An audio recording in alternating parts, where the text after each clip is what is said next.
ವಿಜಯೋತ್ಸವದ ವೇಳೆ ಕಾಲ್ತುಳಿತ ಪ್ರಕರಣ ಸಂಬಂಧಪಟ್ಟಂತೆ 11 ಮಂದಿ ಮೃತಪಟ್ಟ ಪ್ರಕರಣಕ್ಕೆ ಇದೀಗ ಬಳಿಕ ಎಚ್ಚೆತ್ತಿದೆ ರಾಜ್ಯ ಸರ್ಕಾರ. ಹೊಸದಾಗಿ ಕಾನೂನನ್ನ ಮಾಡಲು ಮುಂದಾಗಿದೆ ರಾಜ್ಯ ಸರ್ಕಾರ.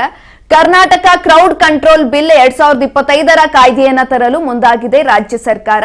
ಈ ಕಾನೂನನ್ನ ಮೀರಿದ್ರೆ 3 ವರ್ಷ ಜೈಲು, ಅದೇ ರೀತಿಯಾಗಿ 5,000 ರೂಪಾಯಿಯನ್ನ ದಂಡವಾಗಿ ವಿಧಿಸಲಾಗಿರುವಂತದ್ದು.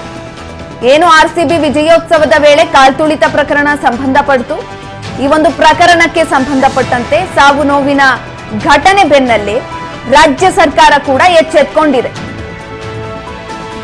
ಹೊಸ ಕಾನೂನಿಗೆ ಮುಂದಾಗಿದೆ ಸಿದ್ದು ಸರ್ಕಾರ. ಇದೀಗ ಆರ್ಸಿಬಿ ವಿಜಯೋತ್ಸವದ ವೇಳೆ ಕಾಲ್ತುಳಿತ ಪ್ರಕರಣ ಸಂಭವಿಸಿತು. ಇದರಲ್ಲಿ 11 ಮಂದಿ ಮೃತಪಟ್ಟರು. ಈ ಘಟನೆ ಬೆನ್ನಲ್ಲೇ ರಾಜ್ಯ ಸರ್ಕಾರ ಎಚ್ಚೆತ್ತುಕೊಂಡಿರುವಂಥದ್ದು.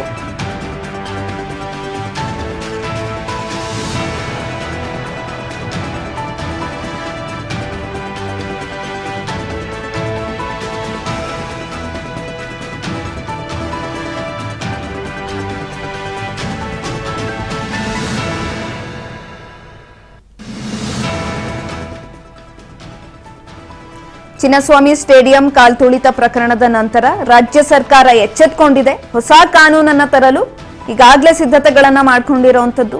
ನಿನ್ನೆ ನಡೆದಂತಹ ಸಚಿವ ಸಂಪುಟ ಸಭೆಯಲ್ಲಿ ಜನಸಂದಣಿ ನಿಯಂತ್ರಣ ಮಸೂದೆ ಮಂಡಿಸಿದ್ದು, ಮುಂದಿನ ಕ್ಯಾಬಿನೆಟ್ನಲ್ಲಿ ಇದನ್ನ ವಿಸ್ತಾರವಾಗಿ ಚರ್ಚೆ ಮಾಡೋದಾಗಿ ಹೇಳಲಾಗಿದೆ. ಇದೀಗ ಒಟ್ಟಾರೆಯಾಗಿ ಕ್ರೀಡೆ ಅಥವಾ ಸರ್ಕಸ್ ಇತರೆ ವಾಣಿಜ್ಯ ಉದ್ದೇಶದ ಕಾರ್ಯಕ್ರಮಗಳಿಗೆ ಸರ್ಕಾರದ ಬಿಗಿ ನಿಯಮವನ್ನ ಜಾರಿ ಮಾಡಲು ಈಗಾಗಲೇ ಎಲ್ಲಾ ರೀತಿಯಾದಂತಹ ಕ್ರಮಗಳನ್ನ ತೆಗೆದುಕೊಂಡಿರುವಂಥದ್ದು. ಕಾರ್ಯಕ್ರಮಕ್ಕೂ ಮುನ್ನ ಅಥವಾ ಕಾರ್ಯಕ್ರಮ ನಡೆಯುವಾಗ ಜನರನ್ನ ನಿಯಂತ್ರಿಸಲಾಗದಿದ್ರೆ ಆಯೋಜಕರಿಗೆ 3 ವರ್ಷದ ತನಕ ಜೈಲು ಶಿಕ್ಷೆಯನ್ನ ವಿಧಿಸಲಾಗುತ್ತೆ. ಅದೇ ರೀತಿಯಾಗಿ 5 ಲಕ್ಷ ರೂವರೆಗೆ ದಂಡವನ್ನ ಕೂಡ ವಿಧಿಸಲಾಗುವಂಥದ್ದು.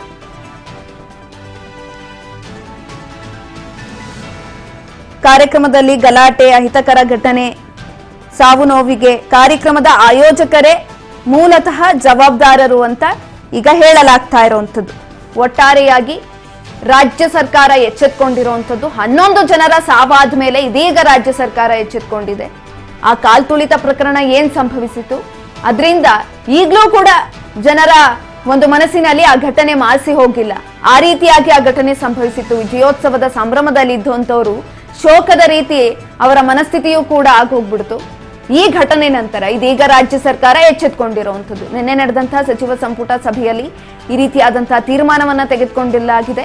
ಹೊಸದಾಗಿ ಕಾನೂನನ್ನ ಮಾಡಲು ರಾಜ್ಯ ಸರ್ಕಾರ, ಸಿದ್ದು ಸರ್ಕಾರ ಇದೀಗ ಮುಂದಾಗಿರುವಂಥದ್ದು. ಕರ್ನಾಟಕ ಕ್ರೌಡ್ ಕಂಟ್ರೋಲ್ ಬಿಲ್ 2025 ಕಾಯ್ದೆ ತರಲು